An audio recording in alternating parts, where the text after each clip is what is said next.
Le 12 juillet 1962, M. Litsenov, graphologue, entre dans les bureaux de la police de Lucerne. Bien des gens dans cette belle et calme ville, qui fait de la chaise longue toute l'année sur le lac des Quatre Cantons, se souviendront de la visite de ce graphologue venu tout exprès de Zurich. C'est pour vous faire l'étonnant récit de cette visite que Jacques-Antoine a choisi le dossier extraordinaire d'aujourd'hui. 30 juin 1962, Lucerne se prépare à une grande fête à laquelle 9000 personnes officielles doivent participer auprès de 50 000 touristes. Le 30 juin au soir, vers 22 heures, en pleine allégresse, explose une bombe dans l'ascenseur d'un restaurant. 3 heures plus tard, une deuxième bombe explose dans une voiture en stationnement. Les ambulances accourent car plusieurs personnes sont blessées. Le lendemain à midi, lorsque l'immense cortège des officiels défile en grande pompe, un autre ascenseur explose dans un café sur la route du cortège. Mais le défilé continue et le premier secours aux blessés, dont un Anglais qui échappe tout juste à la cécité, est entravé par des badauds trop curieux de voir l'attentat. Le soir même, vers 11 heures, il y a une 4e explosion dans une cave. Le lendemain, une 5e qui fait encore sauter l'ascenseur d'un café. Bilan des 5 attentats, tous commis dans le centre de la ville, 5 blessés, dont un grièvement, et 100 000 francs suisses de dommages. La police s'interroge. Est-ce une vengeance perpétrée à l'encontre de l'un ou l'autre restaurateur? S'agit-il d'actes de déséquilibrés, de blousons noirs, d'actes d'ordre politique? On surveille depuis peu un étranger qui vient d'acheter sur l'ordre de l'OAS un émetteur de radio. On l'arrête, mais il n'est pour rien dans cette affaire et l'on doit le lâcher très très vite. Après le 3e attentat, c'est-à-dire 14 heures après la première détonation, des mesures de sécurité sérieuses ont été prises. On fait surveiller les abords des restaurants, leurs ascenseurs en particulier. Comme on songe à des actes d'un déséquilibré, toutes les maisons de santé de Suisse sont interrogées pour savoir si des internés se sont enfuis ou ont été libérés. Un détachement spécial est mis sur pied. On surveille l'abord des cinémas, on barricade les rues d'accès de Lucerne et l'on fait patrouiller dans le centre, la nuit venue, des voitures radio de la police maquillées. Enfin, au 5e attentat, on photographie tous les badauds pour pouvoir les comparer avec les autres badauds qui viendront aux attentats suivants, s'il y en a, ce qui hélas sera le cas. On compte sur la collaboration de la population, de la radio, de la télé et aussi de la presse. Mais vous allez voir, chers amis, que cette collaboration va s'avérer être une véritable catastrophe, jusqu'au moment où interviendra M. Litsenov, le graphologue dont je vous ai parlé. Des débris recueillis sur les lieux des explosions, on extrait surtout des bouts de mèches de détonateurs. Il s'agit d'explosifs tout préparés, non bricolés par le criminel. En Suisse, la vente et l'utilisation des explosifs sont évidemment réglementés. Le marchand d'armes doit avoir une concession et ne peut délivrer d'explosifs qu'à des clients connus. S'il vend à des inconnus, ceux-ci doivent être en possession d'un permis de la police, ils doivent signer une liste et indiquer leur adresse. On allait donc s'adresser au marchand d'armes de Lucerne lorsqu'un champion de tir, Karl Zimmermann, à présent propriétaire d'un magasin d'armes, appelle de lui-même la police pour lui apprendre qu'un individu qui lui paraît assez louche a acheté chez lui des explosifs. Les policiers se rendent aussitôt chez Zimmermann, qui leur explique que l'homme est venu à son magasin le 25 juin, soit 5 jours avant le premier attentat. Il lui a fait l'impression d'un employé assez peu sûr de lui. Il parlait le patois de Lucerne. Il s'est fait expliquer longuement comment il devait manipuler l'explosif. Et Zimmermann a dû recommencer plusieurs fois ses explications car l'homme ne semblait pas briller par son intelligence. Bien entendu, Zimmermann montre le registre où l'homme a signé. Il a signé Alfred Spani et mentionné son adresse. En toute hâte, on vérifie l'adresse. Comme on pouvait le craindre, celle-ci est fausse, comme probablement le nom Alfred Spani. Reste le signalement. Zimmermann croit se souvenir que l'homme avait un nez proéminent et bossu, un menton en galoche et les cheveux coupés en brosse.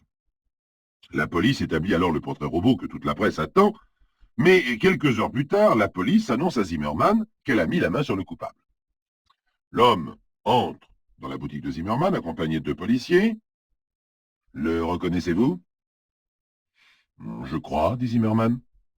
En effet, l'homme a les cheveux en brosse, le nez proéminent et bossu et le menton en galoche. Alors le policier se lève, a serré la main de l'inconnu. Merci, monsieur. Merci de vous être prêté à ce test. Vous nous avez rendu grand service. En effet, cet homme est bien un client de Zimmermann, mais il est venu la veille de la visite du fameux Hafled Spani. Zimmermann a confondu, mélangé les traits de l'un et de l'autre. La police décide donc de ne pas diffuser le portrait robot que la presse attendait. Hélas, après 9 jours de répit, un nouvel attentat a lieu le 11 juillet dans une cave du centre. Pas de victimes cette fois, mais c'est un miracle. Alors la presse se déchaîne contre la police qu'elle déclare inefficace, incapable. Quelques journalistes harcèlent le malheureux Zimmermann qui, cuisiné des heures durant, finit par s'enfermer dans son appartement. Certains journalistes laissent entendre qu'ils ont découvert la piste des coupables. D'autres établissent, d'après les déclarations de Zimmermann, un second portrait robot très différent du premier qu'ils n'hésitent pas à publier. Aussitôt, aussitôt surgissent de partout les témoignages de la population. On a vu le meurtrier ici, là et là-bas.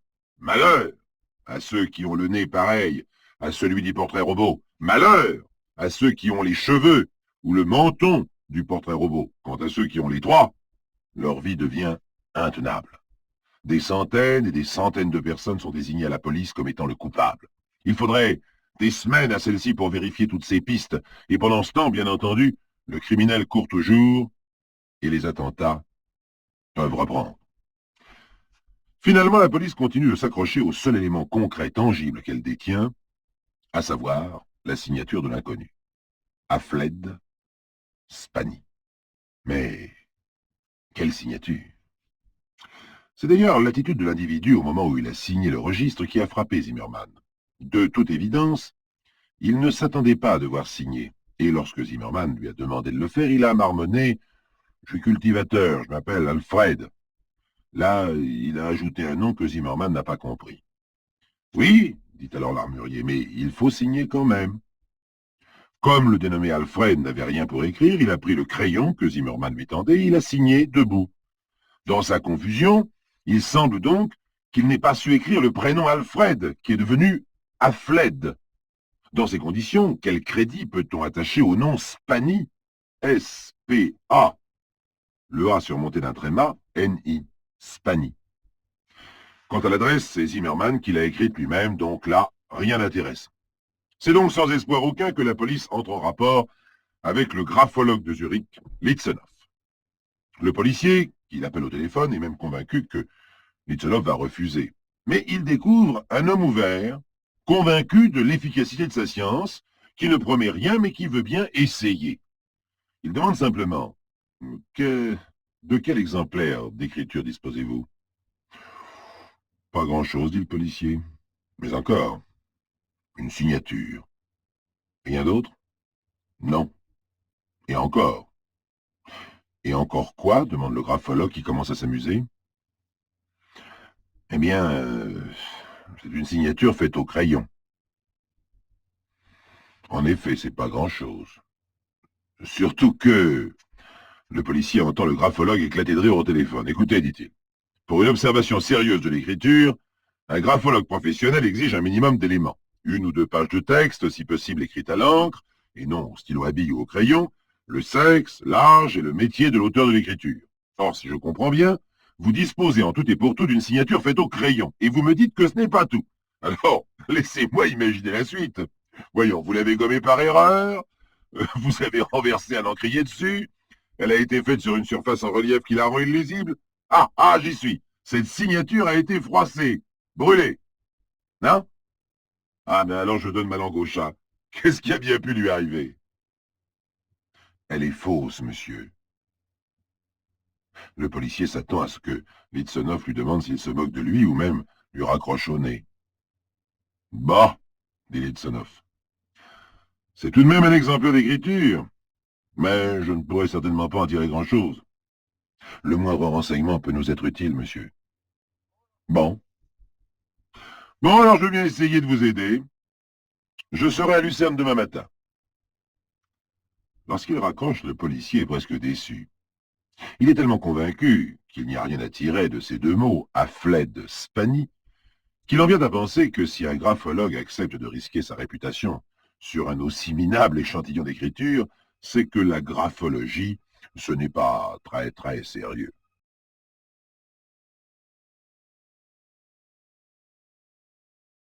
Le 13 juillet, lorsque Litsenov entre dans les locaux de la police à Lucerne, c'est à la fois l'effervescence et la consternation. Un 7e attentat vient d'avoir lieu.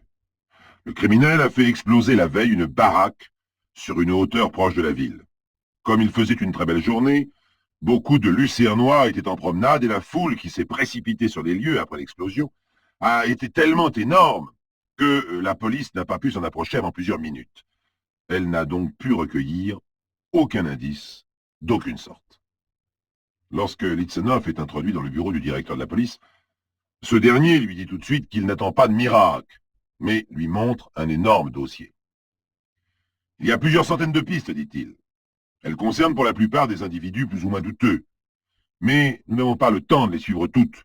La moindre indication qui nous permettrait de choisir dans ce fatras telle ou telle piste plutôt que telle ou telle autre peut nous faire gagner un temps précieux et sans doute éviter de nouveaux désastres.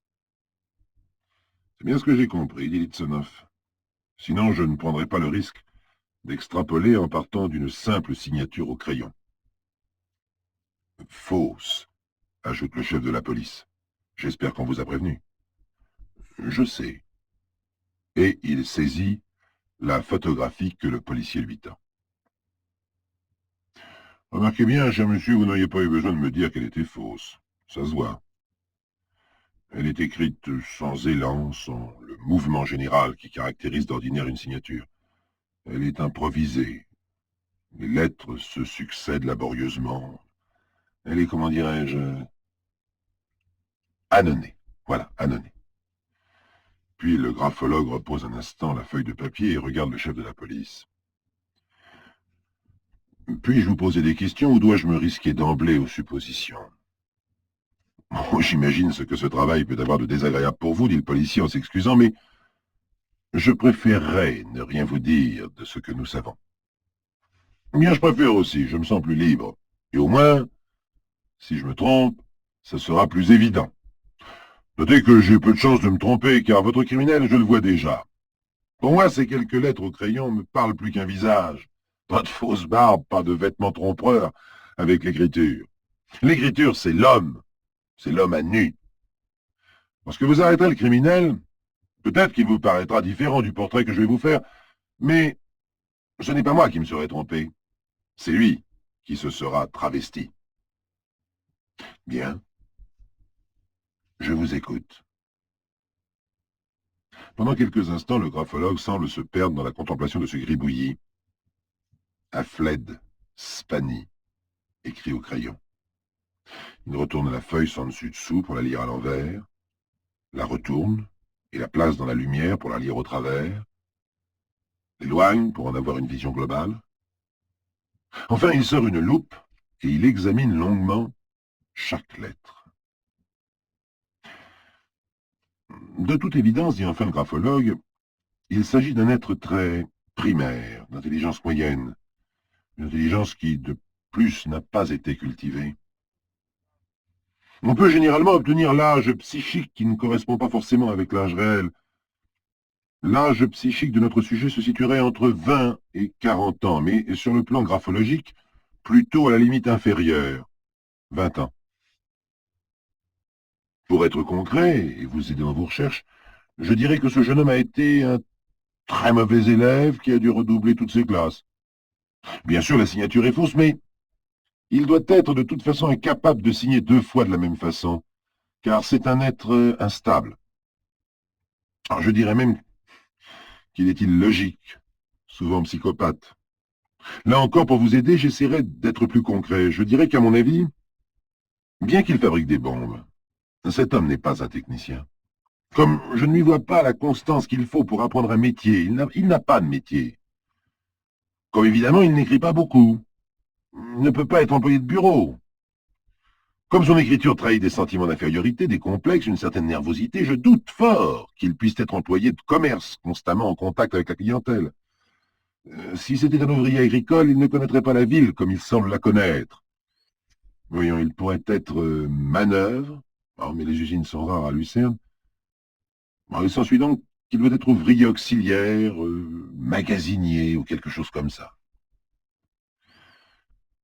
Voyez-vous, le mobile qui fait agir cet homme ressort des complexes et des sentiments d'infériorité qu'exprime sa signature. Il doit ressentir un besoin irrésistible de se faire valoir, d'autant plus irrésistible que ce besoin est refoulé, puisqu'il est incapable de se faire valoir à visage découvert. Pour dissimuler ses tendances profondes, il doit se conformer strictement aux us et coutumes en ce qui concerne l'habillement, les manières d'être et les habitudes visibles. Il est même possible qu'il soit d'un commerce agréable et même serviable dans la mesure où cette attitude ne lui est pas imposée. Enfin, si l'on considère la vitalité de l'écriture, elle dénote une robustesse exceptionnelle. Peut-être a-t-il fait un sport dans lequel il aurait relativement réussi grâce à cette constitution athlétique. Le policier regarde le graphologue penché sur le gribouillis de 10 lettres au crayon, à Fled Spani. Et ce policier est sidéré d'en voir surgir petit à petit un personnage qui de minute en minute prend vie. Bien dit le policier, je ne m'attendais pas. Ah non, je ne m'attendais pas à ce que vous puissiez tirer tant de déductions de si peu de données. C'est prodigieux. Je vous remercie. Mais comme le graphologue continue de tourner et de retourner la feuille de papier, le policier demande. Vous voyez encore autre chose? Oui. Il est rusé. Un rusé primitif. L'habileté du psychopathe, mais pas assez imaginatif pour avoir totalement inventé ce nom, Afled Spani. Je pense qu'il doit connaître un Alfred, et qu'au dernier moment, il a écrit Afled, soit qu'il n'ait pas su l'écrire, peut-être parce qu'il était troublé, soit parce qu'il ne l'a pas voulu. Et l'adresse, demande le policier. Quelle adresse? Celle que le marchand d'armes a écrite sous sa dictée. Oh, à mon avis, il ne l'a pas inventée non plus. Cette adresse doit avoir un rapport avec sa vie ou son entourage. C'est tout? Oui, cette fois, oui. C'est tout qui puisse vous être utile. Et bien sûr, partant de là, des tas de déductions s'imposent. Ce genre de caractère est généralement le produit d'une éducation désastreuse. Des parents alcooliques ou séparés, ou pas de parents du tout. Entre parenthèses, voyez donc l'assistance publique. Malgré son apparence bien rangée, je pense qu'il a eu maille à partir avec la police déjà. Il est possible qu'il ait commis des infractions, etc. Quelques instants plus tard, le graphologue serre la main du policier ahuri et s'en va. Reste maintenant à vérifier s'il a vu la vérité ou si c'est du bluff. Grâce aux suggestions du graphologue, la police fait un tri parmi les centaines de dénonciations qui lui sont parvenues et n'en retient d'abord qu'une demi-douzaine. Et puis finalement, une seule. Le message numéro 234 qui est vérifié aussitôt. On y dénonce un certain Anton Fendrich, âgé de 20 ans, magasinier dans un grand magasin, qui aurait déclaré il y a quelque temps qu'il allait en faire voir à quelques-uns. On compare la fameuse signature Afled Spani avec des échantillons d'écriture prélevés chez son patron. La ressemblance est frappante. Alors, Anton Fendrich est interpellé et il est conduit à la police. Anton Fendrich est aussi éloigné du portrait robot établi par la police et par la presse qu'on peut l'être. Il mesure 1,82 m, bien bâti, athlétique, les cheveux bruns rejetés en arrière, une petite moustache, vêtu d'un complet sombre, croisé, chemise propre et cravate discrète. Alors que le portrait robot lui donnait un grand nez busqué, le sien serait plutôt en pied de marmite. Parmi ses amis et connaissances, personne ne peut croire qu'Anton soit le monstre qu'on cherche, puisqu'on le connaît comme un garçon aimable, rangé et prêt à rendre service. Son patron et sa propriétaire n'ont pas à se plaindre de lui. Dans le home de jeunes gens où il prend ses repas, les religieuses aiment beaucoup ce jeune homme bien mis, soigneux de sa personne et toujours complaisant. Il va jusqu'à les aider à faire la vaisselle. Anton ne fait aucune difficulté pour expliqué qu'il est né en 1942 dans le canton de Zoug. Ses parents, paresseux et de mœurs dissolues, plusieurs fois arrêtés par la police, se séparèrent. Anton n'a, pour ainsi dire, jamais vécu en famille. Tout jeune, déjà, on le mit à l'assistance. On se donna beaucoup de peine pour l'élever par des méthodes pédagogiques spéciales. Il fut suivi par des psychiatres. En classe, il fut un mauvais élève. On ne peut cependant pas le considérer comme débile. À l'âge de 9 ans, il se mit à voler. À 16 ans, il commit des petites escroqueries et s'enfuit d'une maison d'éducation. Bien entendu repris, il fut interné de nouveau. Bref, il a passé 19 ans dans des maisons d'éducation et Anton déclare de lui-même que la liberté ne lui réussit pas, qu'il serait bon de l'enfermer, car il a commis pas mal de vols à Lucerne comme à Zurich, qu'il a pris des bijoux, des radios, des tourne-disques qu'il revendait. N'ayant jamais pu faire un apprentissage jusqu'au bout, avant d'être magasinier, il était ouvrier auxiliaire. Et devinez où, chers amis? Eh bien, dans un établissement, si à l'adresse que le dénommé Afflet de Spani a donné à l'armurier Zimmermann.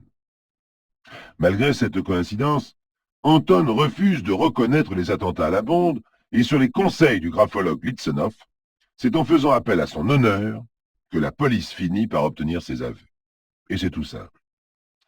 Un beau jour, Anton a ressenti l'envie de se venger en occasionnant un remue-ménage sans pareil pour jouir du spectacle.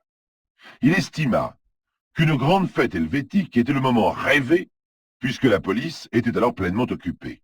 Il pensa aux incendies et finalement choisit la bombe. Le bruit des explosions lui faisait un plaisir fou, autrement exaltant que d'être seulement incendiaire. Si son dernier attentat avait attiré des milliers de badauds, il fut cependant déçu que la police ne fit pas fonctionner davantage les sirènes des voitures. Anton fit preuve de beaucoup de sang-froid et de ruse pour commettre ses crimes. Il ne portait jamais ses explosifs dans ses poches pour ne pas être pris au moment d'un contrôle de police. Il les attachait à une ficelle autour du cou et les portait ainsi sur le dos au milieu, sous la veste. Anton ne peut être considéré ni comme irresponsable, ni comme tout à fait responsable de ses actes. Mais il n'a aucun sens moral. Et c'est un psychopathe effroyablement dangereux qui sera condamné à 6 ans de réclusion criminelle, auquel succédera, espérons-le, un séjour long, sinon définitif, dans un établissement spécialisé. Ah, au fait, un détail qui conclut l'extraordinaire portrait du graphologue Litsenov. En effet, Anton avait bien fait du sport, puisque comme boxeur junior amateur, il avait gagné 2 championnats.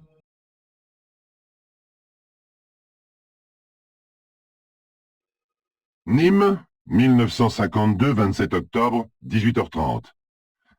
Les consommateurs jouent aux cartes au café de la Comédie attenant au théâtre. Un agent de police cycliste faisant une ronde aperçoit une lueur, se rend compte que le feu s'est déclaré au théâtre et se précipite au syndicat d'initiative pour prévenir police secours. Quelques minutes plus tard, la foule silencieuse, qui se masse, contenue par le service d'ordre, voit avec horreur des flammes jaillir du toit au-dessus de la scène du théâtre et monter à plus de 50 mètres de hauteur dans le ciel constellé d'escarbilles incandescentes. Le théâtre, intérieurement revêtu de bois, est désormais condamné, et la foule recueillie dans une immobilité poignante peut voir les artistes rameutés pleurer, tout en faisant la chaîne pour éloigner les costumes qu'un courageux pompier lance d'une fenêtre. Les pierres de la corniche commencent à tomber morceau par morceau. Le grand théâtre meurt, après une vie de 2 siècles, devant la ville entière, consciente que c'est une partie de son âme qui s'échappe en flamèche.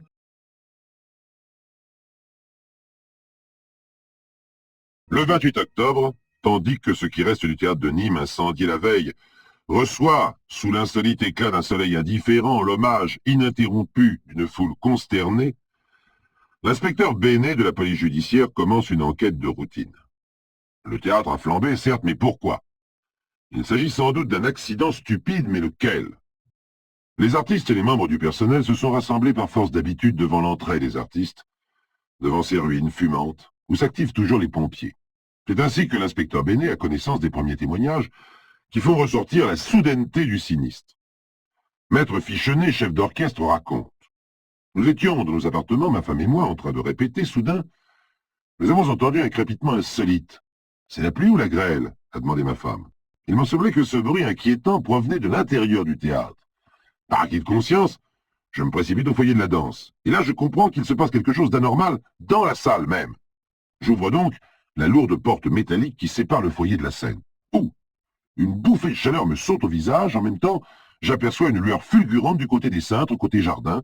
Déjà, le plafond de la scène n'est plus qu'un brasier. Et le chef d'orchestre conclut, « Je n'ai que le temps de fermer précipitamment la porte et de donner l'alarme. » Derrière la façade étrangement préservée, il ne reste qu'un amoncellement de poutrelles tordues, de murs croulants, de planchers calcinés, où règne une fièvre intense. La police recueille les témoignages. Au magasin des accessoires, un sous-lieutenant de pompiers et deux sapeurs sont en train de diriger leur lance sur des amas de poutres encore fumantes lorsque le sol s'effondre. Les trois hommes font une chute d'une dizaine de mètres. Comme 6 autres sapeurs ont déjà été hospitalisés, le capitaine des pompiers déclare « Certes, ce n'est pas cela qui remontera notre théâtre, mais s'il y a un responsable, j'aimerais bien qu'il soit connu. » L'incendie a gravement perturbé le circuit électrique du quartier et les employés de l'EDF essaient d'y remédier, en même temps qu'ils essaient de vérifier l'hypothèse émise par la presse selon laquelle un court-circuit serait à l'origine de l'incendie. Mais M. Dauby, chef électricien du théâtre qui loge sur place, n'est pas d'accord. Voici la version des faits qu'il donne à l'inspecteur Bénet.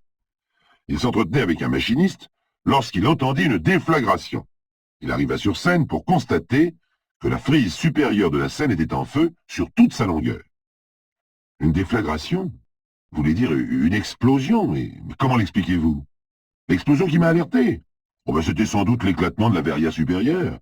C'est normal, affirme M. Dauby. Le vitrage est en effet conçu de façon à se briser dès que la température intérieure devient excessive. La fumée de l'incendie est évacuée ainsi, de manière à ne pas asphyxier les spectateurs si le sinistre éclate en pleine représentation. Mais aussitôt, les flammes aspirées par l'appel d'air qui s'est produit ont grandi, et ce fut le commencement de la catastrophe. Quant aux causes de l'incendie, le chef électricien est formel. Il ne peut pas s'agir d'un court-circuit depuis la fin de la représentation des pêcheurs de perles, c'est-à-dire depuis 1 heure du matin. Le courant avait été coupé partout, sauf dans la loge du concierge, le bureau de la direction, mon propre appartement, qui justement ont été préservés.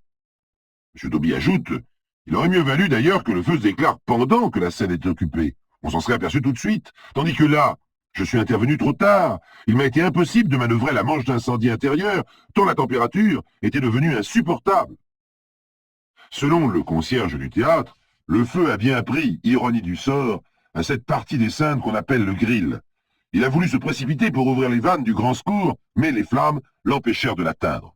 Comme tout était éteint dans le théâtre depuis la veille au soir, et que le lundi est jour de congé pour tout le personnel, il est impensable qu'un court-circuit soit à l'origine de l'incendie. Mais si ce n'est pas un court-circuit, qu'est-ce que c'est? C'est alors que la police reçoit une première lettre anonyme. Cherchez, dit cette lettre, si l'incendie ne serait pas la vengeance d'un artiste.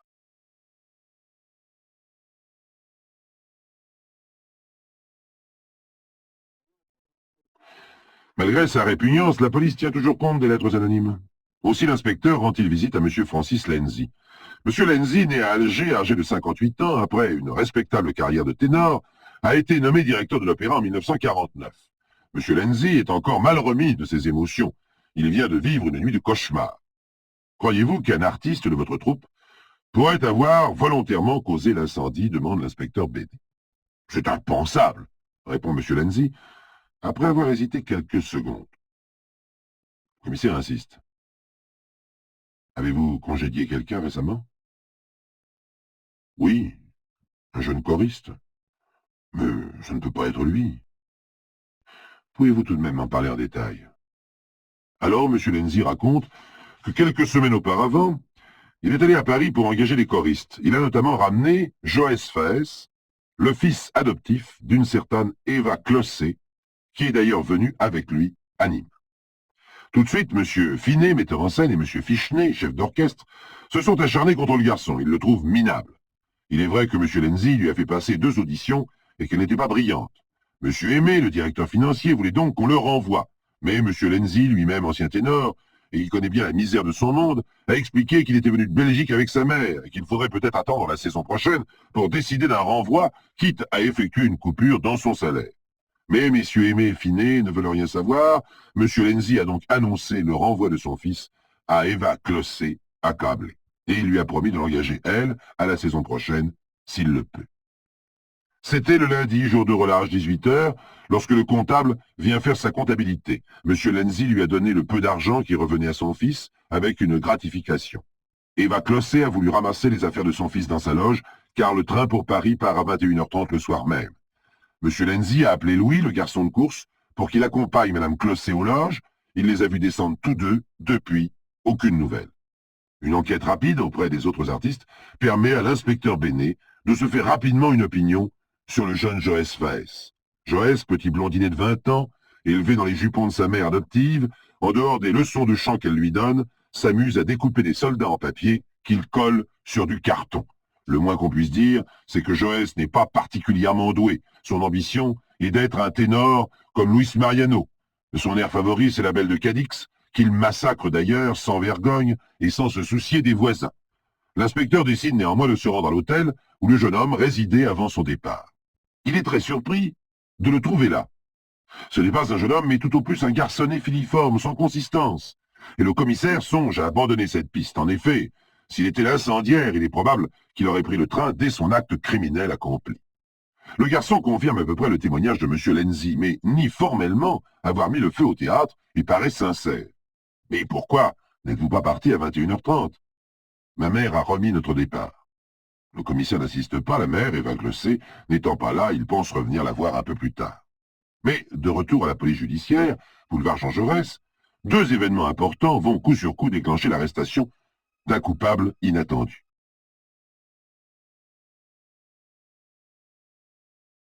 Donc, je vous l'ai dit, chers amis, deux événements importants vont coup sur coup déclencher l'arrestation du coupable, car il y a un coupable.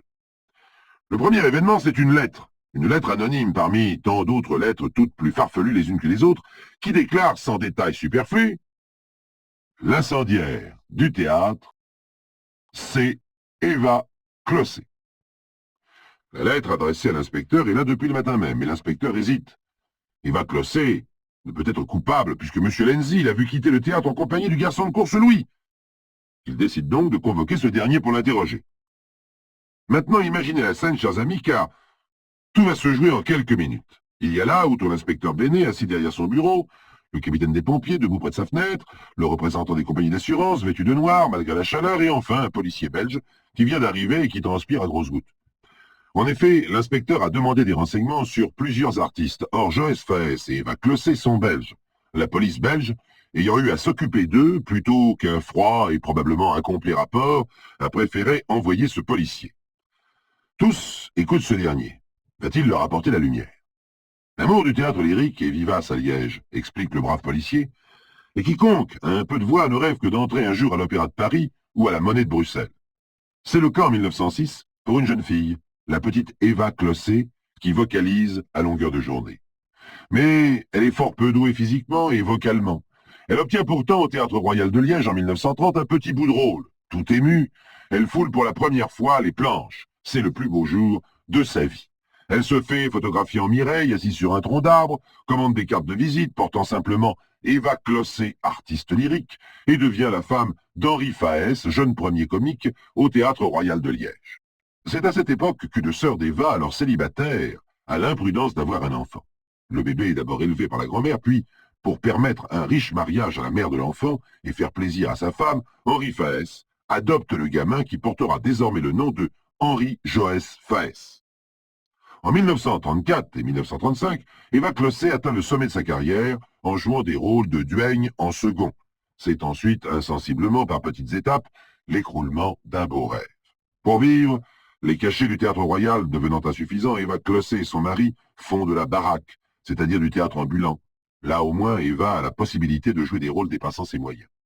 Un grand malheur doit compromettre définitivement sa faible réussite. Elle devient asthmatique, ce qui est une catastrophe pour une chanteuse. Son unique joie, c'est son petit Joës qu'elle gâte plus qu'une mère. Le bambin, plutôt malingre, grandit dans cette ambiance de comédien perpétuellement en tournée. En 1942, Henri Faès et Eva Clossé divorcent pour incompatibilité d'humeur et elle reste seule avec son Joël, espérant que plus tard, il sera un grand artiste. À ce point du récit du policier belge, l'inspecteur Bénet et le capitaine des pompiers deviennent très attentifs. Comme le portrait de la femme qui se dessine devant eux est très compatible avec celui de l'incendiaire par dépit ou par vengeance, l'inspecteur envoie immédiatement 2 policiers chercher Eva Clossé à son hôtel. Mais le représentant des compagnies d'assurance, pour qui la culpabilité d'Eva Clossé mettrait fin à tout espoir de recours, rappelle qu'elle ne peut pas être l'incendiaire puisqu'elle a quitté le théâtre en compagnie d'un garçon de course. Le policier belge demande l'autorisation de tomber la veste, s'épongeant le front avec son mouchoir, compulsant ses notes, il poursuit son rapport. Devant la détresse croissante d'Eva Clossé et son amour du métier, la direction du Théâtre Royal l'engage comme souffleuse. Elle retrouve ainsi l'ambiance des coulisses et de la scène. Hélas, blottie dans le trou du souffleur, les poussières lui brûlent la gorge, lui provoquant des crises d'asthme intolérables. Désespérée après 2 représentations seulement, elle rentre dans son modeste logement pour se consacrer uniquement à l'avenir de Joël. En attendant la gloire qui doit couronner plus tard le talent de son fils adoptif, elle se fait embaucher comme manœuvre à la Fabrique nationale d'armes de Liège, où elle fait également entrer Joël. Tous deux, après un court stage, doivent quitter la Fabrique nationale. Eva pour son asthme, Joël pour incapacité notoire. Les allocations de chômage et de maladie sont désormais leur seule ressource. Toute la journée, Eva, entre 2 cannes de tout, apprend à chanter à Joël et de temps en temps fait de la baraque avec une tournée de province. Au mois de septembre 1952, elle joue encore dans La Porteuse de Pain. Seulement, comme elle est inscrite au chômage, cela se sait, et elle se voit réclamer comme indûment touchée la somme de 7500 francs belges, ce qui motive une enquête de la police belge. C'est le coup final. Il faut trouver d'urgence quelque chose, quitter Liège, elle emprunte 2000 francs belges à sa sœur, la mère de Joël, et part pour Paris. Voilà. Voilà le rapport de la police belge, il s'arrête là. Tous les hommes se regardent. Eva Clossé n'est-elle pas une incendiaire possible? Oui, oui, mais on l'a vu quitter le théâtre avec un garçon de course, rappelle le représentant des compagnies d'assurance. Alors on décide d'entendre le garçon de course qui vient d'arriver. Mais pas du tout, dit celui-ci. J'ai accompagné Madame Clossé jusqu'à sa loge, mais pendant qu'elle ramassait les affaires de son fils, on m'a appelé pour aller chercher le courrier. Quand je suis revenu, Madame Clossé n'était plus là. J'ai cru qu'elle avait quitté le théâtre. À ce moment, le téléphone sonne sur le bureau de l'inspecteur. Ce sont les policiers qui appellent de l'hôtel où ils sont venus chercher Eva Clossé pour signaler que celle-ci s'est absentée. Le gosse est-il là? Oui? Alors ramenez-le. Mais l'inspecteur a tout juste le temps de raccrocher qu'on lui annonce qu'une femme vient de se présenter et qui demande à le voir. Qui est-ce? Eva Clossé. Faites entrer. Pâle, les mains légèrement tremblantes, mais affichant un calme hautain, Eva Clossé jette un regard sur les hommes autour d'elle, puis, avant même qu'ils aient le temps de se retirer, elle déclare « C'est moi qui ai mis le feu au théâtre. » Et la malheureuse raconte comment elle est arrivée avec son fils adoptif à Nîmes, toute pleine d'un dernier espoir. Comment, le soir de la première de la Juive, perdue parmi les spectateurs du poulailler, elle essayait de distinguer son protégé dans l'essaim des acteurs gesticulants, minuscules, en bas, sur la scène. Joël ignorait sa présence. Ce fut la seule soirée d'Eva au théâtre. Le dimanche soir, après la 3e représentation, Joël rentre la tête basse. On voulait le licencier pour insuffisance. « C'est à ce moment-là que vous avez conçu votre projet criminel ?» demande l'inspecteur Bénet. « Non.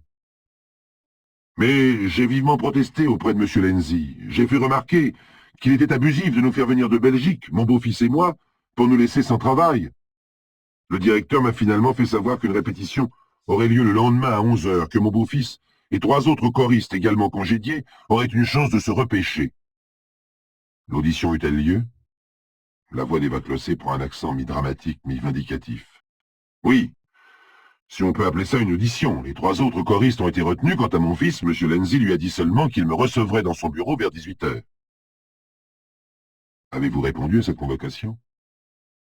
Oui, elle a répondu. Mais elle ne se faisait pas d'illusions. Et elle ne savait même pas comment payer l'hôtel. Comme c'était l'écroulement de 10 ans d'espoir, la fin de toutes ses ambitions, désespérée, elle a été boire dans un café. J'ai dû boire un peu trop, dit-elle. Je pleurais, je racontais ce qui nous était arrivé. Autour de moi, Les gens me disaient qu'il ne fallait pas que je me laisse faire. Ah, je ne sais vraiment pas ce qui m'est passé par la tête. Je suis repassé à l'hôtel, j'ai mis dans ma valise une bouteille d'alcool et des vieux chiffons. Je suis allé au théâtre vers 18 heures pour m'entendre dire que mon fils ne pouvait pas figurer dans la chorale du théâtre et qu'il me restait à passer la caisse pour toucher les 8 jours de salaire qui nous étaient dus. J'ai demandé que l'on me permette de prendre ma valise car je désirais m'en aller immédiatement. Le garçon de course du théâtre m'accompagna jusqu'à la loge. Comme je descendais l'escalier des artistes, le garçon de course fut appelé par un autre membre du personnel. Il s'excusa, prit congé. Je m'emparai alors de ma valise, et après avoir traversé l'escalier des danseuses, j'entrai sur la scène. Je sortis de ma valise la bouteille d'alcool à brûler, j'en projetai le contenu sur les décors côté jardin, et y mis aussitôt le feu. Une grande flamme s'éleva, montant jusqu'au cintre. La progression du feu fut-elle rapide? Très. Je n'eus que le temps de m'enfuir précipitamment. À 100 mètres du théâtre, j'entendis des gens crier « Au feu !» En me retournant, je vis effectivement des flammes et d'énormes volutes de fumée. Qu'avez-vous fait de la bouteille vide? Je l'avais emportée dans ma valise. Mais j'ai été prise de panique. Je l'ai jetée sur le sol, où elle s'est fracassée. Les débris de la bouteille seront effectivement retrouvés au lieu indiqué par l'incendiaire. Eva Clossé rentre alors dans son hôtel, où elle voit les petites danseuses engagées au théâtre qui pleurent parce qu'elles ne vont plus avoir du travail. Elle ne prend pas le train, passe une nuit sans dormir, et attend 8 heures du matin l'ouverture de l'église Saint-Paul pour se confesser. Le prêtre lui conseille de tout avouer, mais elle n'en a pas le courage. Elle ne sait pas comment s'y prendre. Aussi, rentrée chez elle, elle écrit à la police la première lettre anonyme, celle qui indique seulement le mobile du crime. Le lendemain, dans une seconde lettre, elle révèle au commissaire le nom de la criminelle, et comme les policiers tardent à venir, elle décide de se constituer prisonnière, croisant sans le savoir les 2 inspecteurs qui viennent l'arrêter et qui ne ramèneront que Joësse. Vouliez-vous mettre le feu au théâtre?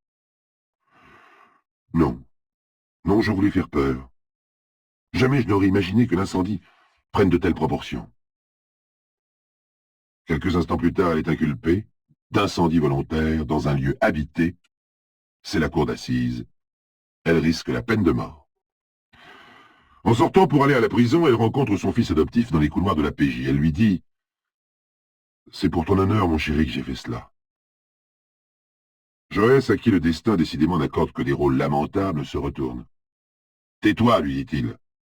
T'as brisé ma carrière. »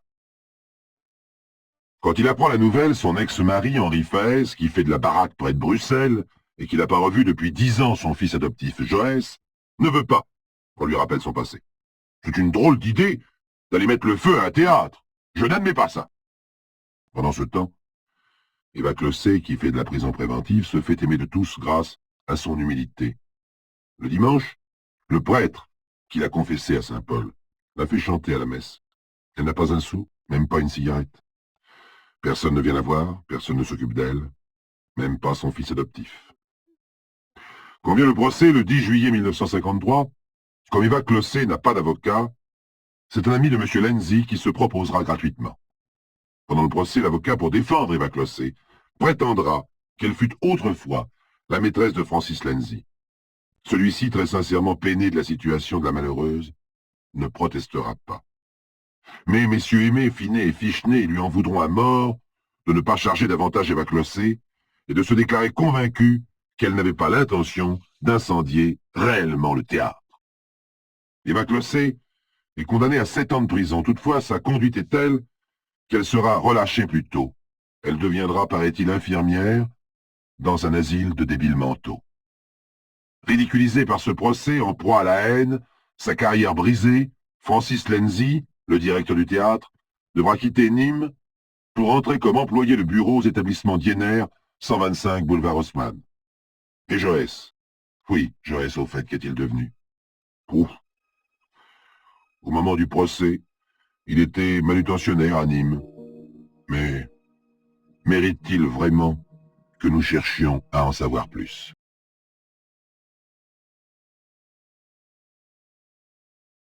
Le Limousin est un pays riche en mystères de toutes sortes.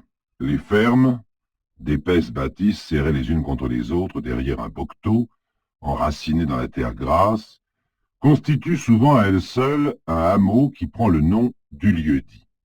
Un vrai petit village avec quelquefois 20 à 30 habitants vivant silencieusement autour d'un patriarche, un vrai petit village où le secret de famille ne passe pas facilement les murs épais.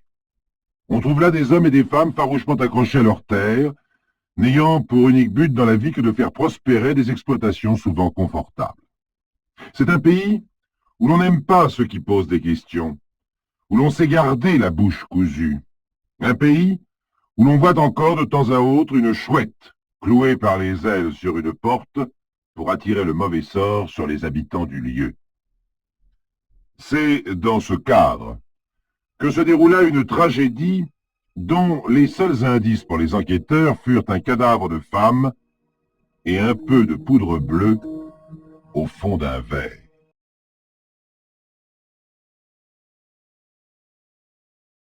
Au secours! Jésus-Marie, au secours, bonne Vierge! Sainte Mère de Dieu, je suis empoisonné! Au secours!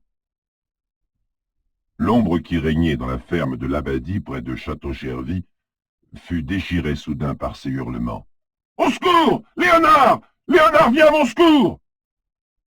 Les hurlements de la femme redoublaient. Quelque part, un peu plus loin dans la maison, une faible lumière palpita, grandit et se stabilisa. On venait d'allumer une bougie. « C'est du poison! C'est du poison! Au secours !» La voix de la femme passait de l'aigu le plus strident à un grave épouvantablement rauque.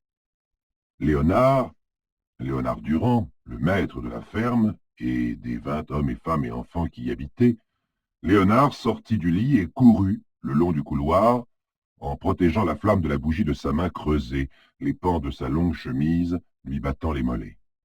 Cela bougeait un peu partout dans la maison maintenant, et ils furent plusieurs à rejoindre Léonard sur le seuil de la cuisine obscure, d'où venaient les cris. Seulement, depuis quelques instants, ils avaient cessé. On n'entendait plus qu'un souffle rapide des frottements, comme un animal qui se roule par terre. « Maria! Maria! C'est-y toi qui as crié ?» interrogea Léonard. Le glapissement sauvage qui partit du fond de la pièce en réponse fit reculer d'un pas le petit groupe. Léonard tendit la chandelle en avant et la lumière jaune éclaira d'un coup sa sœur, Maria, qui se tordait par terre près du bougeoir qu'elle avait entraîné dans sa chute. Ils furent aussitôt 3 auprès d'elle, Léonard, sa femme Léontine, et un journalier que l'on avait engagé pour le mois d'août. « J'ai bu du poison. J'ai mal. Du lait. Faites-moi boire du lait. » Maria, le corps raide, les reins creusés comme un arc, enfonçait ses talons dans le sol de terre battue. En fait, elle reposait sur ses talons et sur sa tête renversée en arrière, le cou démesurément tendu, un cou gonflé comme un jeune tronc d'arbre, où saillaient de manière inquiétante les tendons et la veine jugulaire. On tendit à Léonard une jatte de lait. Il essaya de redresser la tête de sa sœur. N'y parvenant pas, il tenta de lui desserrer les lèvres et il lui versa comme il put le lait qui ruissela sur les joues de la malheureuse. De seconde en seconde, le visage de la jeune femme se congestionnait davantage. Elle lança soudain ses 2 mains crispées vers son corsage qu'elle déchira, se plantant les ongles dans la poitrine et y laissant d'affreuses balafres. Léonard glissa tant bien que mal 2 doigts dans la bouche de sa sœur pour essayer de lui faire rendre le poison qu'elle avait avalé. Rien n'y fit, pas même le café salé. Les premiers cris n'avaient pas été poussés depuis plus de 10 minutes lorsque soudain, le visage de la jeune femme vira au noir et ses yeux se révulsèrent. Elle rendit l'âme dans un abominable hoquet.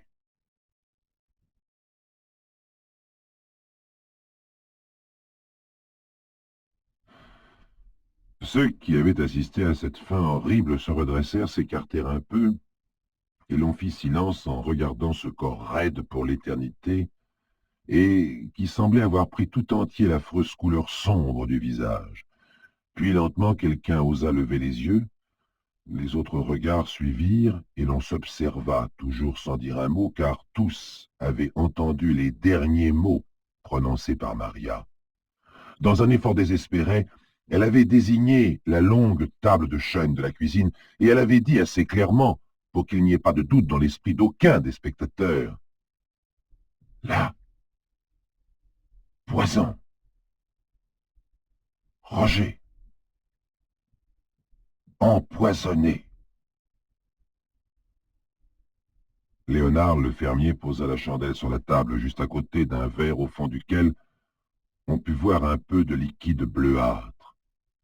Une fine poudre bleu-vert s'était également déposée sur les parois du verre. Poison. Roger. Empoisonné, avait dit Maria avant de mourir. Terrible accusation. Elle avait prononcé le nom de Roger. Roger Fauveau, c'était le mari de la jeune femme qui venait de mourir, le beau-frère du fermier Léonard. « Faut faire venir le docteur », prononça enfin le maître de la ferme de l'Abbadie. À cause de la pluie qui tombait dru, le docteur Liebmann mit un moment pour arriver, le temps qu'on aille le prévenir à Château-Chervy et de faire le trajet jusqu'à la ferme. Il n'eut pas besoin de regarder à deux fois le corps toujours étendu au pied de la table dans la cuisine pour s'apercevoir que ce n'était plus de lui que l'on avait besoin. « C'est plutôt les gendarmes que vous auriez dû prévenir. Je vais rester jusqu'à leur arrivée. »« La maréchaussée à l'Abbadie ?» Léontine, la femme de Léonard et belle-sœur de la morte, avait le visage fermé. « La maréchaussée à l'Abbadie, il ferait beau voir. »« Mais elle a été empoisonnée, madame Léontine. Je suis formel là-dessus. Il faut toujours prévenir les gendarmes quand la mort n'est pas naturelle. »« Oh, pas naturelle, pas naturelle. Elle se sera suicidée, voilà tout. » « Suicide ou pas, madame Léontine, c'est ce qu'on appelle une mort pas naturelle. »« Ma sœur ne se serait jamais donné la mort, rugit Léonard. C'est pas un suicide. Un accident, peut-être. » La discussion durait encore lorsque les gendarmes arrivèrent. Les gendarmes de ce rude pays, habitués au secret de famille, intervinrent avec rapidité et discrétion. Ils commencèrent par isoler le verre, qui contenait un fond de cette bouillie bleuâtre, mais aussi un sachet de papier posé à côté du verre sur la table de la cuisine. Au fond du sachet, il y avait aussi un peu de poudre. « Vous sauriez-il nous dire ce que c'est que ça, docteur ?» interrogea l'un des hommes en uniforme. « Je pense à du sulfate de cuivre, » répondit le docteur Liebmann. « Vous permettez ?» Il mouilla le bout de son index, s'en servit pour prélever quelques grains de la poussière suspecte qu'il déposa sur le bout de sa langue. Puis, il renifla le sachet. Oui, du sulfate de cuivre, mais avec autre chose, sûrement un poison violent. J'opterai pour de la strychnine. L'autopsie nous le dira, mon Dieu. L'autopsie, sanglota Léontine en cachant son visage contre l'épaule de son mari. Les gendarmes menèrent rondement un premier interrogatoire et le lendemain, après quelques coups de téléphone à 5 heures du matin, leurs collègues de la caserne Excellence à Paris vinrent arrêter Roger Fauveau à son domicile, le mari de la femme empoisonnée. Mais tout s'éclaira d'un jour nouveau lorsque l'on entendit parler pour la première fois de l'étrange docteur Michel, l'embaumeur de cadavres.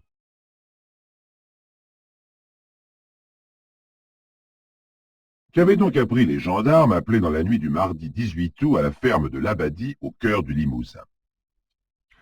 Après qu'ils eussent fait les constatations d'usage, jeté pudiquement une couverture sur le visage bleu-noir de la malheureuse Maria Fauveau, après que le docteur ait diagnostiqué un empoisonnement à la strychnine et au sulfate de cuivre, les représentants de la loi avaient entendu successivement les habitants de la ferme, à commencer par Léonard Durand, le maître, et sa femme Léontine.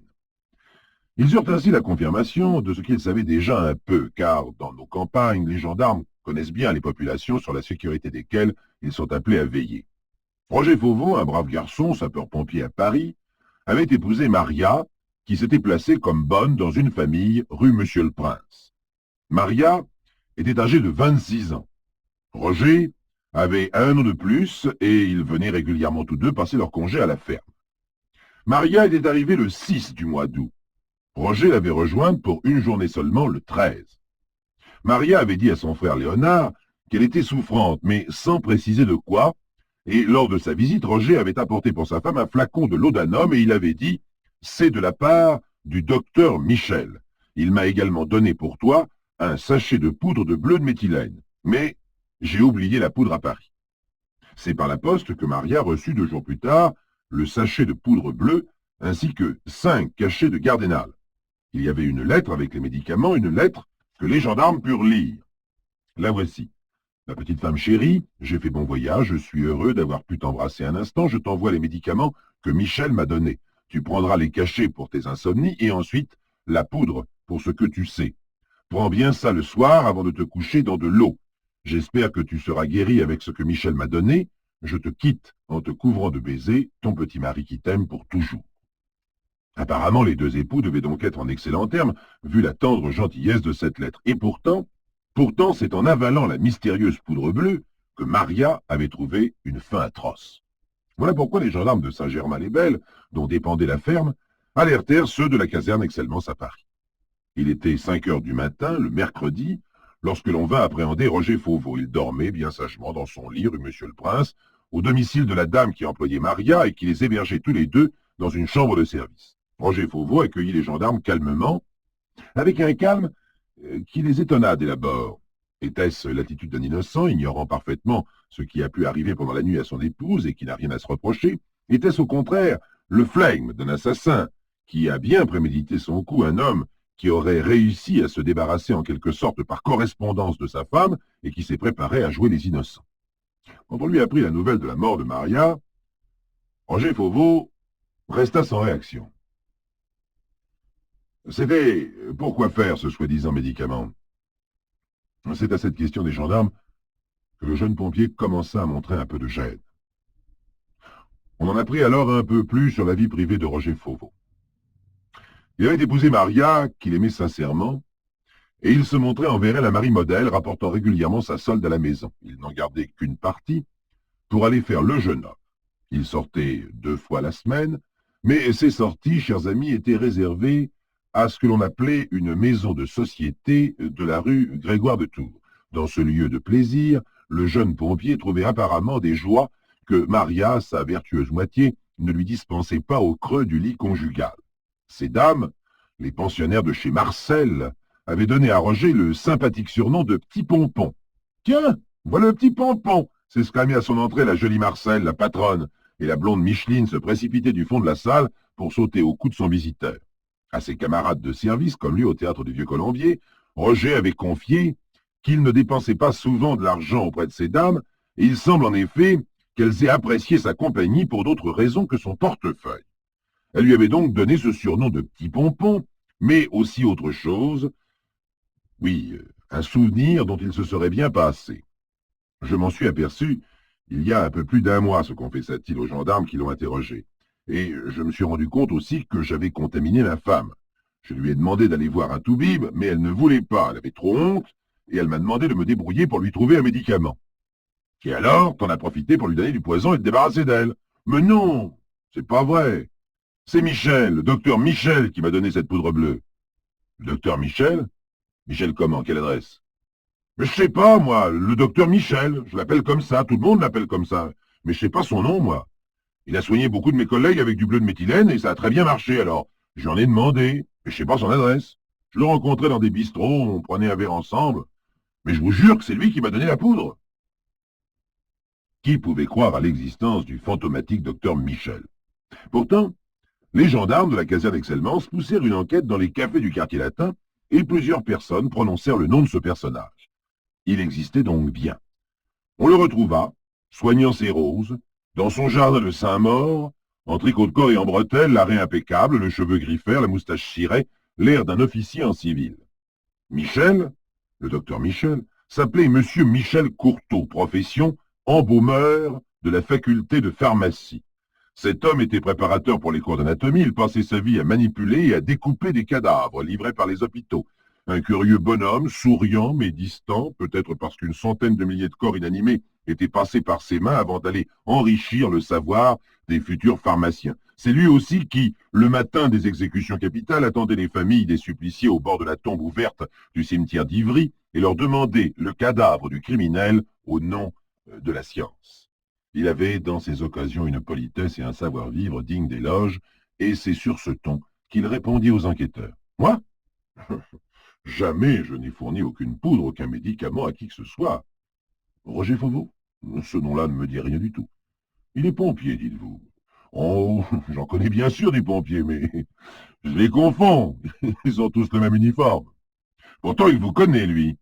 Il vous appelle même Docteur Michel. Vous n'avez jamais été docteur, monsieur Courteau. Non, certes, mais comme je travaille à la faculté, les cafetiers et ceux avec qui je bois un verre au comptoir m'ont donné ce surnom.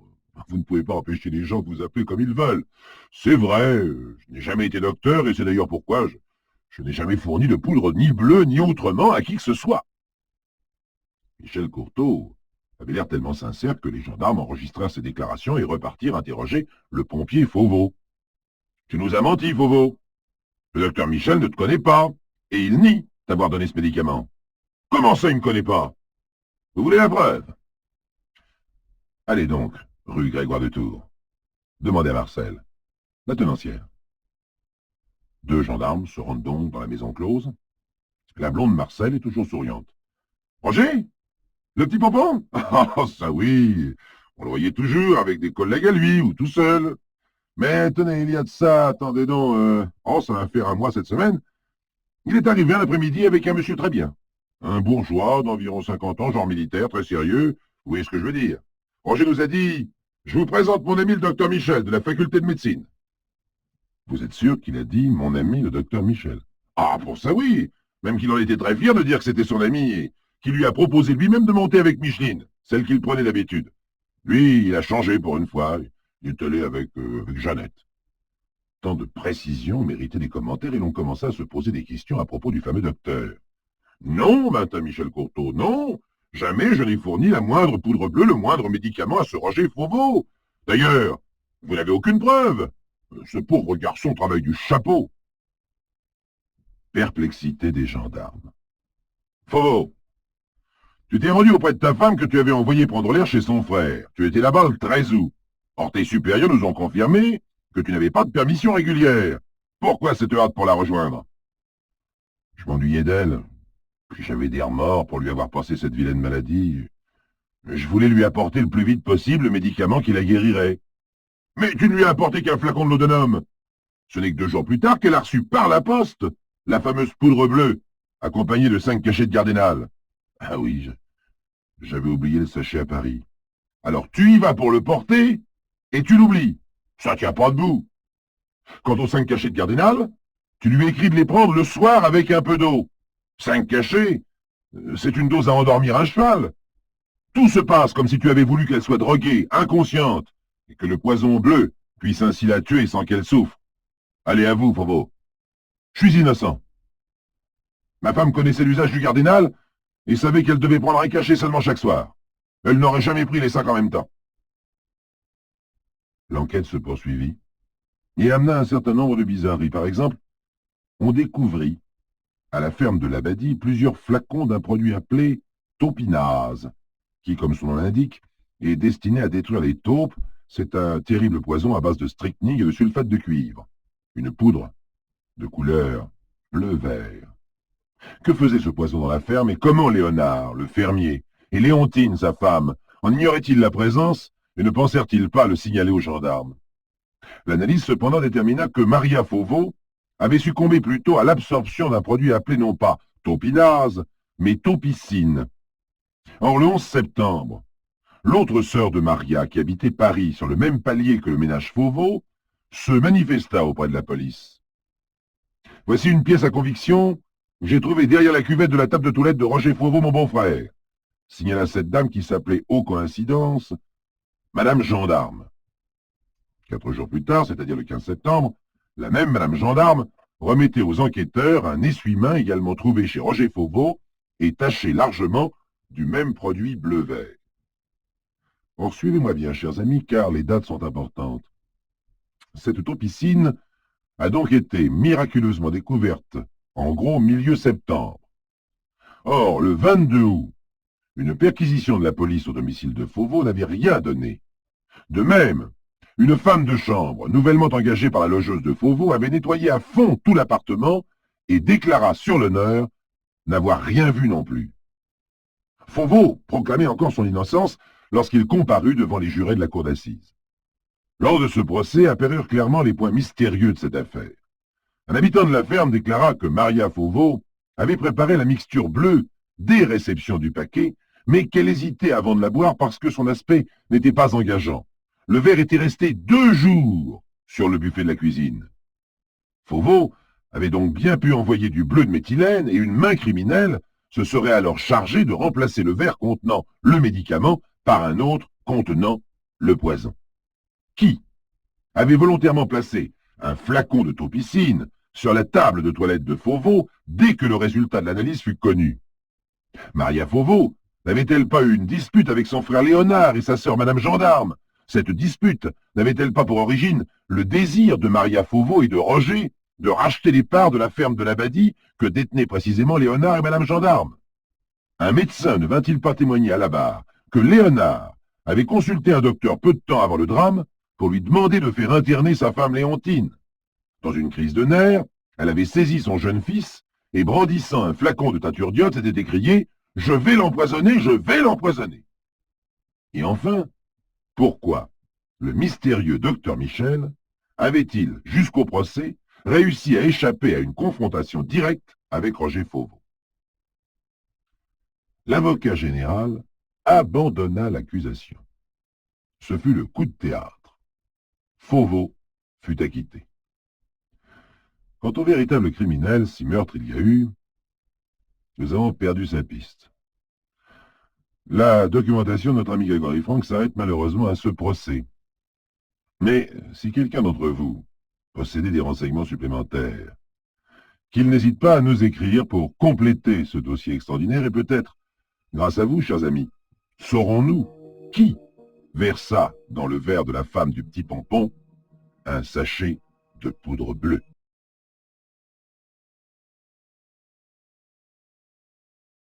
Le dossier extraordinaire que nous propose aujourd'hui Jacques-Antoine est particulièrement intéressant car il nous apprend ce que nous ignorions encore, la technique à utiliser pour obtenir des aveux.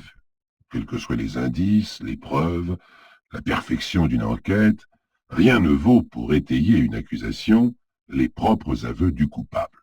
Inutile de dire que l'obtention des aveux par la force, par ailleurs ignoble et illégale, est la plus mauvaise des techniques, car elle est trop fertile en fausses déclarations, en faux aveux faits pour échapper à la douleur ou à la peur.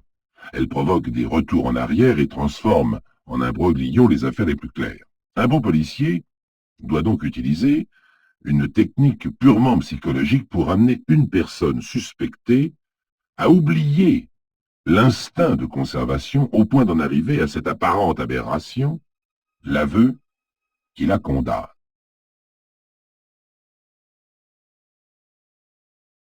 C'est un exemple passionnant de cette méthode que nous allons maintenant découvrir ensemble. Nous tenons l'essentiel de ce dossier du récit de René Le Chat, commissaire en chef aux délégations judiciaires de Belgique. Pour des raisons faciles à comprendre, nous n'utiliserons ni les noms réels des protagonistes de cette affaire, ni les lieux géographiques véritables. Le drame, d'ordre essentiellement psychologique, se présente comme suit. Versilly, né en 1892 à Charleroi, y exerce pendant longtemps la profession de maraîcher. Sa fille, Marie-Madeleine, née en 1918, qui lui est très attachée, l'aide dans son commerce. Versilly est un homme de grande taille, brun, bien bâti, et même assez athlétique, mais avec ce teint bistre, ses yeux foncés, rapprochés et brillants, toujours légèrement cerné, qui vous donne l'impression d'avoir affaire à un éternel malade. C'est au demeurant un homme calme d'apparence, intelligent, honnête et sérieux. Sa fille Marie-Madeleine est une brunette agréable, tour à tour exaltée et renfermée, par moments très ordonnée et méticuleuse, à d'autres moments brouillonne et rêveuse. Ce qu'il y a de plus attendrissant chez elle, c'est son sourire, qui sait être enjoué, mutin, ou triste, ou tendre. Veuf, Versilly se remarie avec une femme de nationalité française qui ne parvient pas à vivre en bonne intelligence avec sa belle-fille. Quand Marie-Madeleine atteint l'âge de 15 ans, son père la place chez sa grand-mère dans le nord de la France, mais elle ne peut vivre loin de lui et le supplie de la reprendre au foyer paternel. Versilly se laisse facilement fléchir et elle revient. Alors le désaccord s'accentue entre les deux femmes. Versilly marie sa fille à un jeune Français du Nord. À peine le ménage s'est-il installé dans cette région que Marie-Madeleine renouvelle ses supplications auprès de son père pour qu'il vienne la rechercher, et Versilly ne peut y résister. En 1937, Versilly et sa femme s'installent donc à Lille. Marie-Madeleine, qui vient de donner le jour à un bébé, les y rejoint et vit non loin d'eux. Versilly loue dans la banlieue une grande exploitation maraîchère et sa fille va parfois l'aider dans ses travaux. Quelques mois plus tard, la rupture du ménage Versilly se précise. Versilly quitte son foyer, s'installe avec sa fille et son petit-fils dans la maison maraîchère. Sa femme déclare alors à des amis que son mari a pour Marie-Madeleine un attachement trop marqué. Le lendemain, celle-ci se montre plusieurs fois dans le village. On ne devait plus l'y revoir vivante. Sa disparition ayant été constatée, son père finit par faire la déclaration suivante. Il conservait une somme d'argent assez importante chez lui, dans un tiroir de secrétaire. Depuis quelque temps, Marie-Madeleine semblait préoccupée et refusait de s'ouvrir à son père du secret qui semblait l'oppresser. Finalement, il a constaté à la fois la disparition de ses économies, des affaires de toilette et quelques vêtements de sa fille. Tout semble donc indiquer qu'il s'agit d'une fugue. Versilly met son petit-fils en pension et retourne s'installer seul en Belgique. Cependant, certains parents et amis de Marie-Madeleine sont étonnés que celle-ci ne donne aucune nouvelle. Leur inquiétude les amène à demander l'intervention du parquet de Lille. Certains n'hésitent pas à accuser Versilly de cette disparition. La police belge le convoque, et c'est ainsi que le commissaire Lechat se trouve pour la première fois en face de Versilly. Monsieur Versilly, depuis votre dernière déclaration, votre fille s'est-elle manifestée? Non, monsieur le commissaire. Est-ce que vous ne trouvez pas cela étrange? Bien sûr que si, monsieur le commissaire. Vous savez, monsieur Versilly, que c'est à la demande de certains parents et amis de votre fille que nous sommes amenés à vous interroger. Hélas, monsieur le commissaire, j'ai dit tout ce que je savais. Vous pensez bien que si je pouvais vous aider, je le ferais. Je ne comprends donc pas pourquoi vous m'avez convoqué. Monsieur Versilly, la police française nous ayant laissé entendre que vous connaissiez les véritables raisons de la disparition de votre fille, vous voyez bien que nous ne pouvions pas faire autrement. La voix de Versilly devient glaciale. Monsieur le commissaire, en ce qui me concerne, je n'ai pas porté plainte pour le vol que ma fille a commis chez moi. Et si je taisais une information quelconque au sujet de sa disparition, ce ne pourrait être que dans son propre intérêt et à sa demande. Ma fille est majeure. Elle a le droit de faire ce qui lui plaît. Les personnes qui sont intervenues auprès de la police se mêlent donc de ce qui ne les regarde pas. Le commissaire, l'air ennuyé, regarde fixement Versilly. À moins que... À moins que quoi?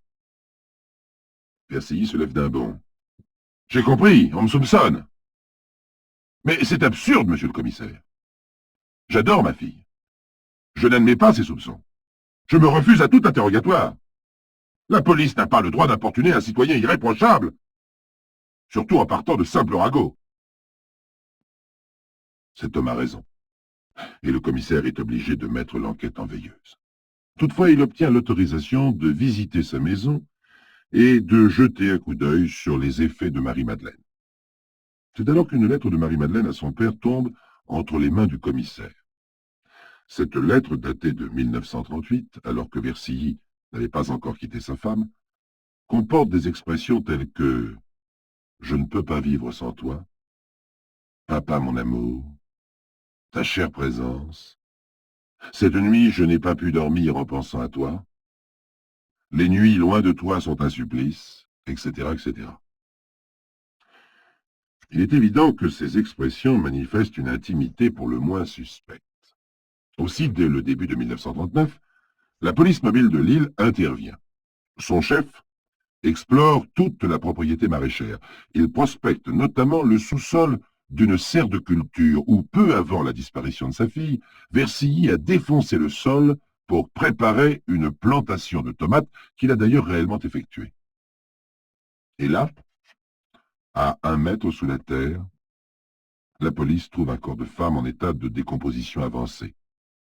On ne tarde pas à l'identifier. C'est celui de Marie-Madeleine. L'autopsie révèle la strangulation à l'aide d'une corde et des mains. Cette fois, Versilly, appréhendé par la police belge, comparaît comme suspecte devant le commissaire-chef. Celui-ci l'a jaugé lors du premier entretien et compris qu'il doit exclure de son attitude toute arrogance, toute manifestation de supériorité qui obligerait Versilly à se mettre en garde. Il va donc lui parler avec calme, pondération et objectivité. C'est l'histoire, hein? C'est vous. Je comprends très bien maintenant que la dernière fois que nous nous sommes vus, vous n'ayez pas pu me dire tout ce que vous saviez sur la disparition de votre fille. Mais maintenant que l'on a retrouvé le cadavre, je dois vous poser quelques questions. Et le commissaire commence à poser ses questions à Versilly, qui est assis en face de lui, la figure bien éclairée, afin qu'aucune de ses hésitations, aucun de ses réflexes et de ses réactions ne lui échappe. Il évite avec soin tous les termes qui pourraient rebuter le suspect, l'inhiber ou le bloquer. Par exemple, il ne prononce pas les expressions rapport sexuel, inceste, assassinat, mais il use au contraire d'euphémismes. Les rapports sexuels deviennent des rapports affectifs. L'inceste devient un lien passionnel et l'assassinat, la catastrophe. De sorte qu'après avoir nié, Versilly se laisse aller à des demi-aveux. Les mots inceste, rapport sexuel et assassinat n'ayant jamais été prononcés, Versilly n'a pas à les réfuter, mais il admet être responsable de la mort de sa fille, échafaudant une version qui est à la fois un système de défense et d'accusation. Il s'explique d'une voix sourde, tour à tour, le visage penché en avant, ou les yeux dans les yeux du commissaire. Depuis longtemps, dit-il, ma femme me poussait à faire disparaître Marie-Madeleine qui, par son excès d'affection envers moi et son agressivité envers elle, faisait obstacle à notre bonheur. Ma femme me conseillait tous les moyens, y compris le meurtre. Elle finit même par me l'imposer et par exiger l'enfouissement du corps de Marie-Madeleine dans la serre. Elle alla jusqu'à surveiller l'exécution de la fosse. Mais j'étais évidemment opposé au crime. J'ai fait néanmoins semblant de céder, et pour donner le change, j'ai creusé le sol, mais en fait, je préparais une plantation. Je voulais soustraire ma fille à la hargne de ma femme. Je l'amenai donc à la maison maraîchère avec son jeune enfant pour la protéger et essayer de la réconcilier avec son mari. Je partis à la recherche de ce dernier, mais je ne le trouvais pas. J'insistai sans succès auprès de ma fille pour qu'elle retourne près de sa grand-mère. Au cours d'une discussion au sujet de ma femme, Marie-Madeleine me traita de lâche. Sous l'insulte, je fus la proie d'une violente colère qui éclata malgré moi. Je frappai ma fille au visage d'un coup de poing. Elle s'écroula. Elle râlait. Affolée, convaincue qu'elle se mourait, je lui serrai le cou pour abréger ses souffrances. Puis, pris de peur, je l'ai enfoui dans la serre. Les aveux de Versilly sont suffisants pour motiver une inculpation, mais dans quelle mesure a-t-il menti? Qu'est-ce qui est vrai? Qu'est-ce qui est faux?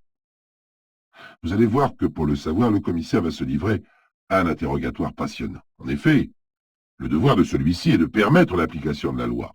Or, la loi prévoit une peine relativement légère pour un accident, alors qu'elle prévoit les travaux forcés à perpétuité pour un crime volontaire et prémédité. On comprendra bien que le commissaire a l'impression de commettre une injustice s'il se contente de la version de Versilly, alors que tout indique qu'elle dissimule un crime bien plus grand. Enfin, Versilly fait reposer la responsabilité morale de la mort de sa fille sur sa femme. Celle-ci devrait donc, malgré ses dénégations, être poursuivie et condamnée aussi, ce qui ne peut être accepté sans preuve. Or, les seules preuves que la police belge puisse obtenir rapidement, le crime s'étant passé en France, ce sont les aveux de Versilly lui-même.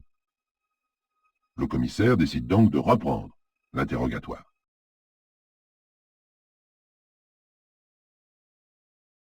Cette fois encore, le commissaire s'efforce d'être calme et presque respectueux de son interlocuteur. Il est bien décidé à ne pas quémander ses aveux, à ne pas insister en ayant l'air de mendier des paroles révélatrices, en disant par exemple « Avouez, mais avouez donc! Allons, dites-moi la vérité !» À ne pas le menacer surtout de l'intervention d'un chef, d'un interrogateur plus puissant, car alors Versilly se gausserait, rirait sous cape de le voir si malheureux de ne pas réussir et mentirait avec assurance, convaincu de lui faire croire n'importe quoi. Il cherche donc Une expression destinée à faire comprendre, dès le départ à l'accusé, qu'ils sont sur la même longueur d'onde, qu'il le comprend. Tandis que Versilly, assis devant lui, immobile, se prépare à une défense pied à pied, le commissaire parcourt quelques lignes du dossier. Il lève la tête, puis il dit en soupirant « Ah, les femmes !» Versilly ne bronche pas. Mais le commissaire sait qu'en lui-même il a pensé « Tiens, le commissaire aussi doit avoir eu des problèmes avec les femmes. » D'après ce que je comprends, dit le commissaire, votre femme n'a pas un caractère facile. J'ai même l'impression que vous n'avez pas du tout le même caractère. Ah, ça n'a l'air de rien, ces facteurs psychologiques, poursuit le commissaire, mais ça peut être lourd de conséquences, et personne n'y peut rien. Ça finit même par rejaillir sur les plans les plus intimes. Quand on ne s'entend pas toute la journée, il n'y a pas de raison qu'on s'entende la nuit. J'ai vu ça si souvent. Au fait, ce n'est peut-être pas votre cas. Versilly a un geste désabusé qui ne signifie ni oui ni non. Donc c'est bien son cas. Et bien entendu, reprend le commissaire, pour ces dames, c'est toujours la faute de l'homme. Elles vous font des remarques désagréables. On finit par se sentir diminué, à tort ou à raison. On commence à douter de sa propre virilité, on en souffre. C'est vrai, pour être heureux, équilibré, un homme a besoin d'être rassuré de ce côté-là, n'est-ce pas? Cette fois, dans le silence du bureau, le commissaire entend nettement Versilly répondre d'une voix très basse. « Oui. » Alors le commissaire reprend son soliloque avec adresse, avec passion. Il est au cœur de son métier. Il parle longuement à Versilly, de sa famille, de sa femme, de sa fille. Et au fur et à mesure que ses réponses d'abord hésitantes se précisent, elles renforcent l'hypothèse que le commissaire s'est forgée. Il lui fait comprendre, avec toutes les nuances qui conviennent à un tel sujet, qu'il a deviné le mécanisme de son comportement conjugal et paternel, de son comportement sexuel surtout, avec sa femme et avec sa fille. Bientôt, Versilly admet que Marie-Madeleine, sous l'influence d'un complexe d'Édipe mal évolué, lui a manifesté une passion toute physique, qu'elle s'est révélée essentiellement féminine et passive. Certes, il a longuement lutté contre cette attirance morbide, mais il reconnaît que sa répulsion naturelle a été vaincue par le besoin de jouer un rôle de mâle actif. Un jour, il a cédé, et on a ressenti tout de suite une violente culpabilité. Le commissaire parle de ces choses-là comme s'il s'agissait des choses courantes de la vie, et Versilly, d'abord raide dans son fauteuil, se décontracte et abandonne sa position défensive.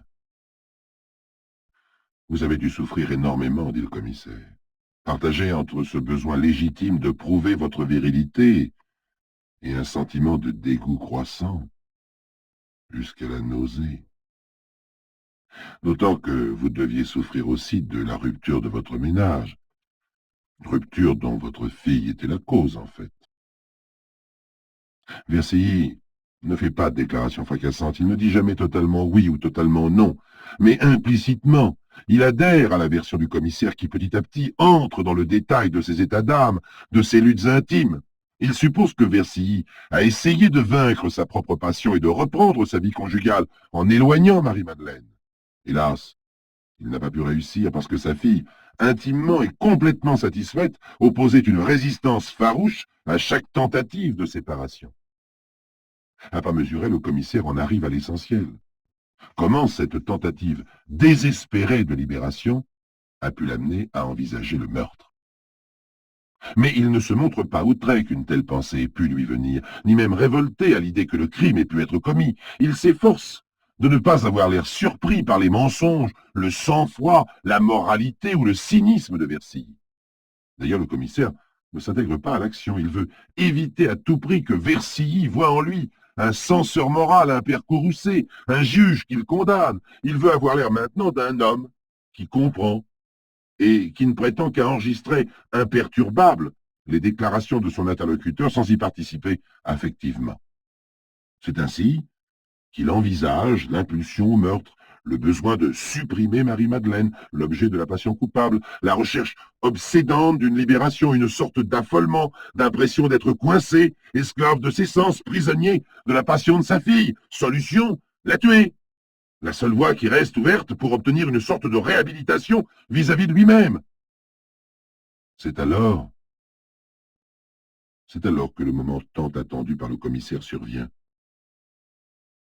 Le regard de Versilly, confiant et troublé tout à la fois, et son attitude tout entière, l'en avertit. Brusquement, Versilly a confiance. Cette confiance est déraisonnable. Déraisonnable, en ce sens qu'elle est étrangère à tout raisonnement, et pour ainsi dans l'inconscient de Versilly. Versilly éprouvait déjà, venant des profondeurs de l'inconscient, un impérieux besoin d'avouer. Jusque-là, sa prudence l'en empêchait. Mais maintenant, cette confiance absurde détruit toute prudence, et l'instinct de conservation, l'amour de la liberté sont subitement balayés.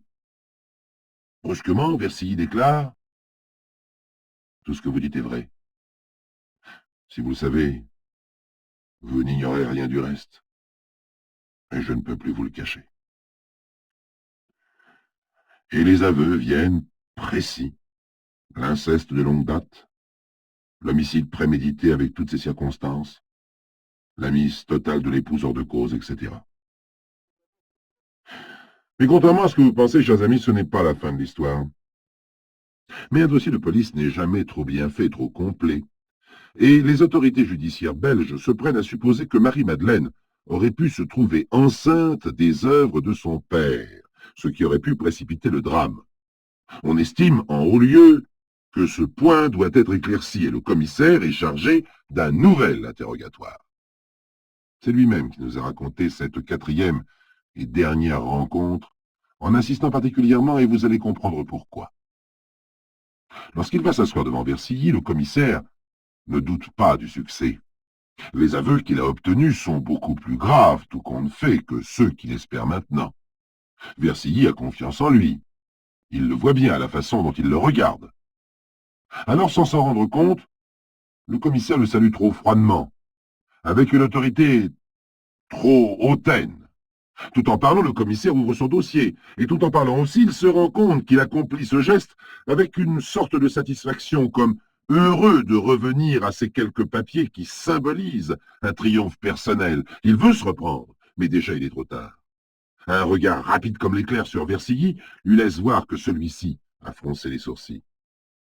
Alors le commissaire essaie de réparer par ses propos l'impression fâcheuse que son attitude a pu créer. Mais là aussi, il est trop tard.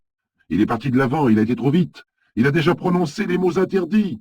Inceste, fille enceinte, soupçon de sa femme et surtout, motif du crime. Alors rien à faire. Versilly se fige. Le commissaire, se doutant déjà qu'il va échouer, fait de son mieux. Mais il a l'impression de quémander. Versilly, qui se raidit, doit sentir que le commissaire attend ses aveux pour se sortir de cette situation difficile. Et brusquement, Versilly parle. « N'insistez pas, commissaire, c'est inutile. Je sens que vous êtes du côté de ma femme. Je ne vous dirai plus rien. » Et le mutisme de Versilly est définitif. Comme l'état de décomposition du cadavre ne permet pas de relever d'indice de grossesse, cette charge ne peut être retenue.